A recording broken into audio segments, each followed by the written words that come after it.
Hey, welcome back to the Joe Silverback Show. Today, this conversation is going to be about a response to a dialogue between Yuval Noah Harari, historian, philosopher, Hebrew University genius with two bestsellers, *Sapiens* and *Homo Deus*, engaged in a interview, debate, discussion with Fei Fei Li, PhD professor, Stanford, human-centered artificial intelligence, computer science engineer, and the editor of Wired magazine. Good God Almighty, excuse me, Nicholas Thompson, I believe. Interviewing them, and one of the themes that came up that I think is really profound in all of this, and let me just start off by first of all saying,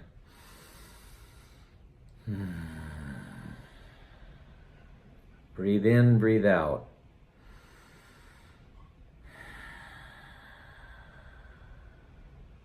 And I'm doing that for myself as much as for you guys and as a rhetorical piece. But one of the things that I do find comforting and heroic about Harari is that he does make it very clear that he's a meditator, and I believe that he meditates 2 hours a day. And he does make it clear that without his meditation, just his super, genius brain, I think, would do him in. And I think also the topics that he's dealing with in terms of looking at AI and technology and all of that. 30 to 60 days, he takes a retreat, a meditation retreat, so that ties in with the solitude and quietude that I'm always talking to you guys about, that nature inside and nature outside must be in balance and harmony. Now, the second thing that came across in this discussion was the less anxiety-driven Fei Fei Li as an engineer mind, to what I see in Yuval Noah Harari as the philosopher, historian, and as I see in the journalist Nicholas Thompson, editor of Wired and previous Stanford alum, I believe. And what I see in myself and what I see in all of us is that we're worked up about something that we're very uncertain about, and it creates a lot of fear and a lot of anxiety. And a lot of that fear and a lot of that anxiety is reason-based, because we don't have any clue as to what's coming. Now, one of the things that came up also in this was that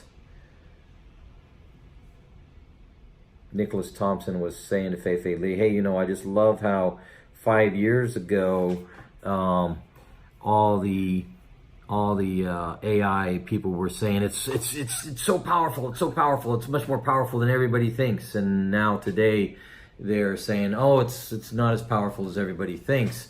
And Fei Fei Li's response was, yeah, that's because 5 years ago nobody knew anything about it, and so we had to bring them into it, educate them, and now we know so much more about it, and maybe we're less fearful of what we have familiarity with. And there's a lot of positive energy that I got out of this interview, and why I recommend you guys going to YouTube and watching this, because I do believe that it's important to see all sides of the argument and still come out very concerned about the questions that are being brought up.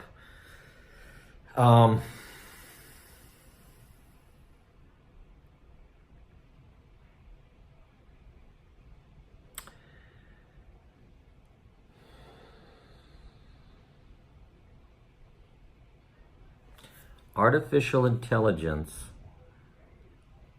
is intelligence that it already exists.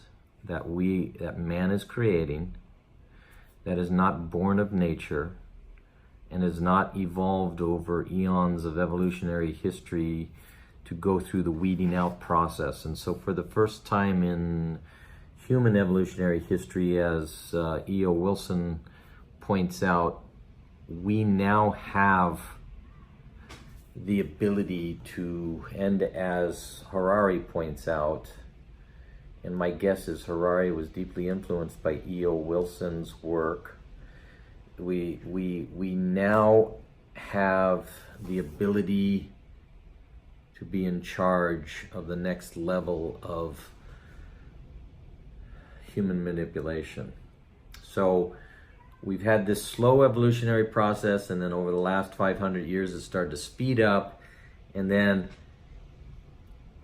industrialization and democracy brought genetic interbreeding to a point where today it's harder and harder to identify any one person with a particular culture, a particular race, a particular ethnicity. I know identity politics is huge, and people are becoming more identified in some ways, but that's probably because there's these lines are blending and merging, and that we just, we're scared and we're unclear, and we're taking positions because this early reptilian brain and this early mammalian brain and this early monkey brain and this primate brain is freaking out about holding on to territory.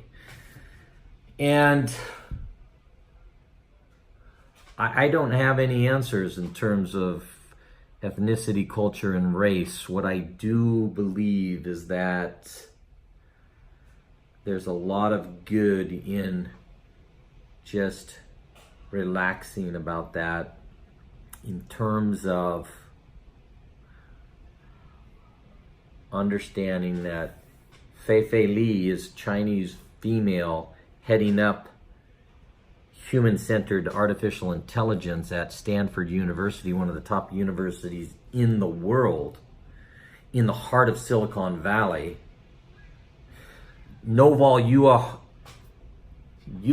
Noah Harari is at Hebrew University, and he's a gay man, a gay white man, and he's a bestseller for 2 brilliant novels. I think these are adequate indicators of the gender and the racial and the ethnic intermixing that biologists and sociobiologists and evolutionary historians are clearly aware of, that contemporary story that we get from nightly news isn't going to tell us, or that we get from prehistoric ideas in academia. That to me is a good thing. The good thing to be human-centered and not be thinking about that. And you can't be thinking about that when you're looking at evolutionary history and AI. Because nature is bigger than ethnicity. Nature is bigger than race. Nature is bigger than culture. And none of it really matters. None of it really matters. What matters is being a good human being. What matters is bringing deeper consciousness into the decision making that's going on, that's going to impact each one of us as human beings. It's going to impact our mothers, our fathers, our grandmothers, our grandfathers, our children, our grandchildren, our great-grandchildren, and all down the line. And we need to get over ourselves and come together in a more rational and enlightened way. And this conversation that they were presenting is pretty powerful dialogue and conversation. And these dialogues that we're continuing to have, on YouTube are are also brilliant and enlightening. And the borders and the boundaries and everybody's understanding that, whether it's capitalist society or whether it's communist society or whether it's, classical communist society versus current day communist, current day, let's take China for example, communist China moving into capitalist China with authoritarian China over it, or authoritarian, Russia, and its own interaction in capitalism, or democratic, non-authoritarian capitalist societies in the West. All of us, we don't have the answers, and we just are trying to hit some midpoints in between all of this that help us make more sane decisions. And the decisions can only be made when we understand the questions, and the questions can only be understood when we ask them. And so I'm going to ask you guys again a couple questions. I want you to think about love, and I want you to think about compassion, and I want you to think about caretaking. And I want you to think about your own mother.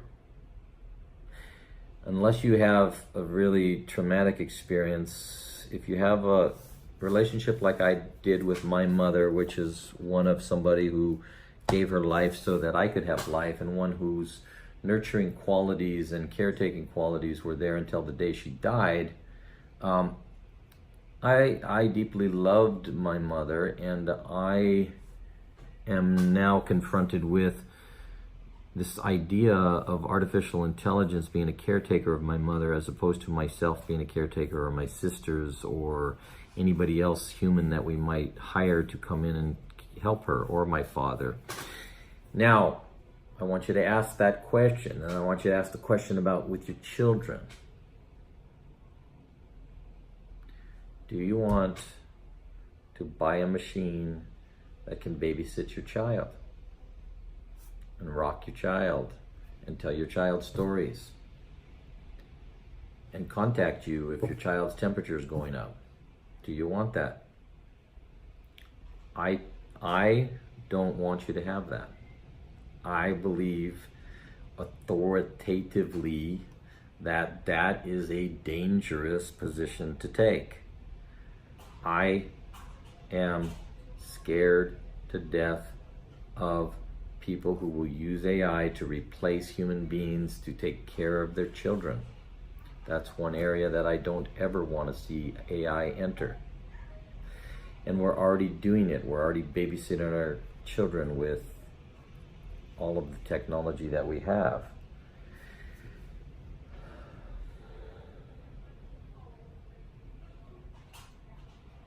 Do you want AI? Do you want some programmed algorithm to tell you what to do, how to think, how to behave, when to take your medicine, when to pee, when to poop, when to go out, when not to go out, when to go take a risk, when not to take a risk? The same with your children. We've talked about risk-taking in childhood. It's a great, great part of the expanding consciousness of childhood, which is learning to be discreet about and make decisions about very important things. And we can't do that unless a child just jumps and falls flat on his face, and then gets up and jumps and falls flat on his face, and then gets up and jumps and lands on his feet and goes, interesting. I'm with my son and my grandson the other day, and it's very interesting being a grandfather, and I watched this kid run and just slide on his knees on with his pants on the brick. Now, he probably saw this at my son's house on TV with, Ronaldo or Messi or some great soccer player sliding, and he was trying it. He didn't think about it. He didn't feel any pain. And my son was like, no.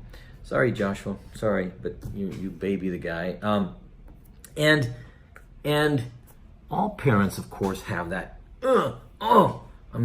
I'm laughing right now, but this same son of mine, you know, I mean, he was 10 years old and he was running on a wall with jagged rocks and he slipped and he slit his knee wide open. So we all have this self-protective quality, and we also have this, we gotta let them go and experience and falling on their face and, you know, touching a sharp knife and doing this and that. Of course, we don't have them take a handful of water and go stick it into, you know, electrical socket. But risk-taking is a part of it. How much do we want our lives controlled? What's the role of AI that's adequate for human beings, and what's the role of AI that's dangerous? We all know the answer to a lot of these questions. We need to start participating in the conversation. Otherwise, you're going to be 10 years from now, 20 years from now, 30 years from now, and you're going to have a world for your children and grandchildren that you're going to say, wow, how did we get here?